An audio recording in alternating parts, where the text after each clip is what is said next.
Type-C dito yung connection niya. Kaya ready to go talaga. Sa kanyang stand naman guys, nabilib ako dito dahil sa sobrang bigat at talagang metal talaga siya guys. Kaya naman mamuhold niya na mabuti talaga dito yung mic itself dahil napakabigat talaga nito guys ha. At nandito yung kanyang holder dito para dun sa shock mount.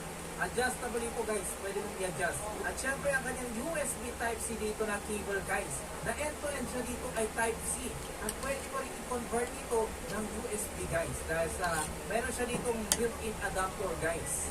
Sa haba naman ito guys, nasa 1.5 meters. Actually guys, sobrang dali lang nito i-assemble. Di mo na kailangan dito ng manual. Dahil i-mount ko lang itong base dito sa holder dito ng shock mount. Ayan, ikot-ikotin mo lang hanggang sa mabuo. And then, pwede mo siya dito i-adjust. So, in-adjust ko na siya dito para medyo mataas. Tapos, syempre, yung mic itself, i-mount na rin natin dito sa shock mount.